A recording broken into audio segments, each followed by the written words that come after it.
ক্ষীরসা এবং খোয়া ক্ষীরের পাটিসাপটা পিঠা তো অনেক খেয়েছেন। গাজরের ক্ষীর দিয়ে তৈরি ছিট পাটিসাপটা পিঠা কখনো খেয়েছেন? আসসালামু আলাইকুম, কেমন আছেন সবাই ভিউয়ার্স?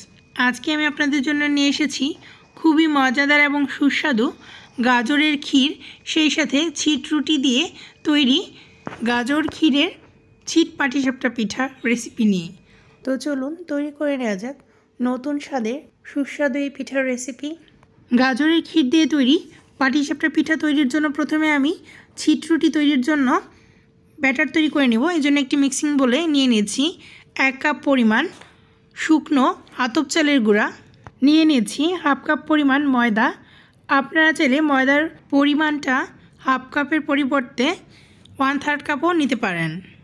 এতে আরও নিয়ে নিচ্ছি 2 টেবিল চামচ পরিমাণ চিনি, নিয়ে নিচ্ছি স্বাদ মতন লবণ। লবণ নেওয়া হয়ে গেলে এখন আমি একটি হ্যান্ড হুইস্ক দিয়ে সবগুলো উপাদান খুব ভালো করে নেড়েচেড়ে মিশিয়ে নিচ্ছি।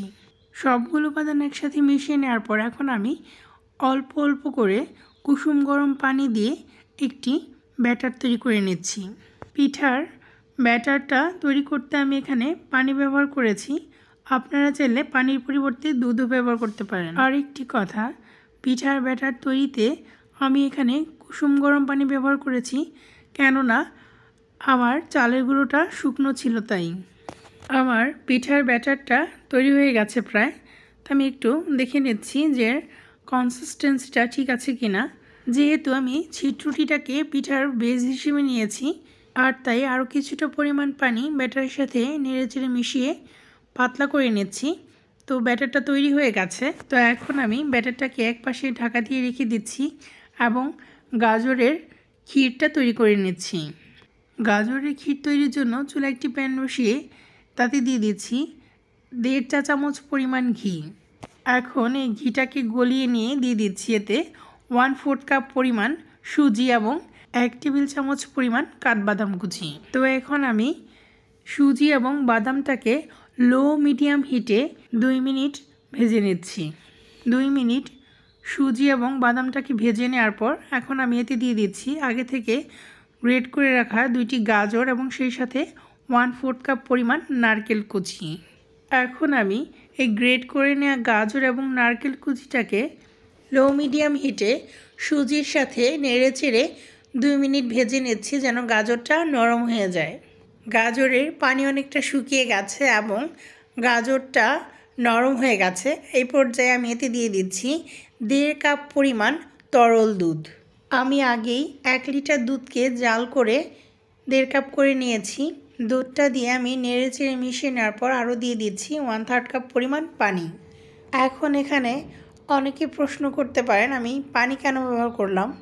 যেহেতু গাজরের সাথে সুজি আছে আর সুজিটা পুরোপুরিভাবে কুক হওয়ার জন্য আরও কিছুটা পরিমাণ তরলের প্রয়োজন, তাই আমি 1/3 কাপ পরিমাণ পানি ব্যবহার করেছি। আপনারা চাইলে দুধও ব্যবহার করতে পারেন। এছাড়া আমি এখানে 1 লিটার দুধ ব্যবহার করেছি, আপনারা হাফ লিটার দুধ দিয়েও এই ক্ষীরটা তৈরি করে নিতে পারেন। তো এখন আমি গাজরের ক্ষীর তৈরির জন্য এগুলোকে জাল করে নিচ্ছি। তো এটাতে যখন একটা বলক চলে এসেছে আমি এতে দিয়ে দিয়েছি 1/3 কাপ পরিমাণ চিনি। আমি এখানে 1/3 কাপ পরিমাণ চিনি ব্যবহার করেছি কারণ আমি এতে গুঁড়ো ব্যবহার করব।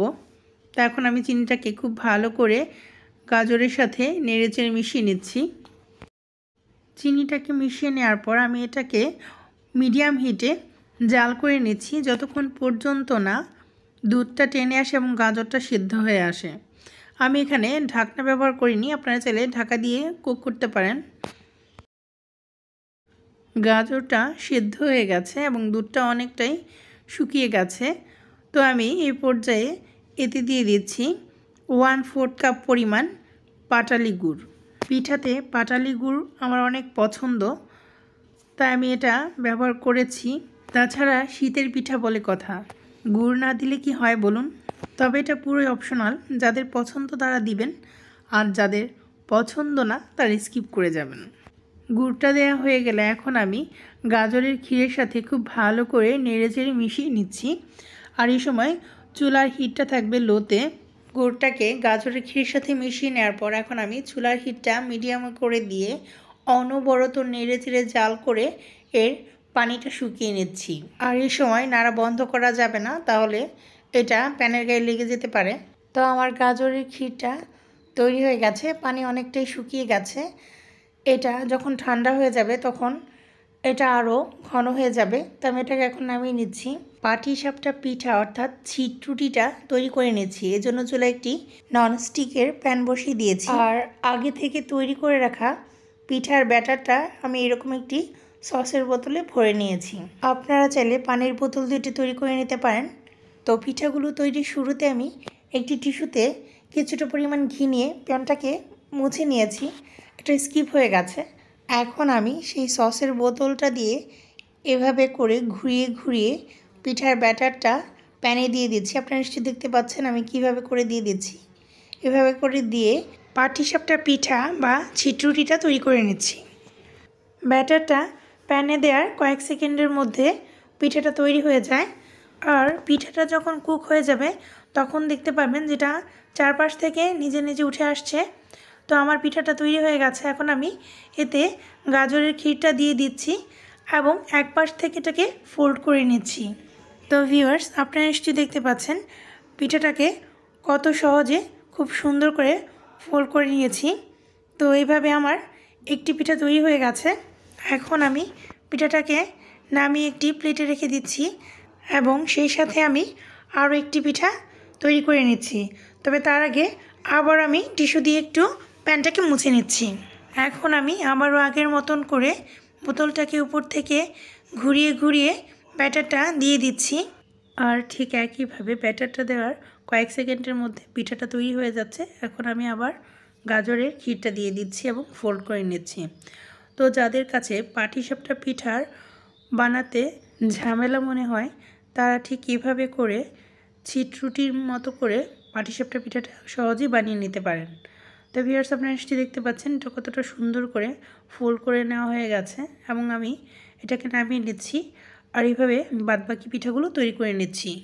তৈরি হয়ে গেছে দারুণ স্বাদের গাজরের ক্ষীর দিয়ে তৈরি ছিট পাটিসাপটা পিঠা। স্বাদের দিক থেকে খোয়া ক্ষীরের পাটিসাপটা পিঠা থেকে কোনো অংশেই কম না। আর তাই বাসায় অন্তত পক্ষে একবার হলেও এই পিঠাটা বানানোর চেষ্টা করবেন। তা আশা করি আজকের রেসিপিটি আপনাদের ভালো লেগেছে।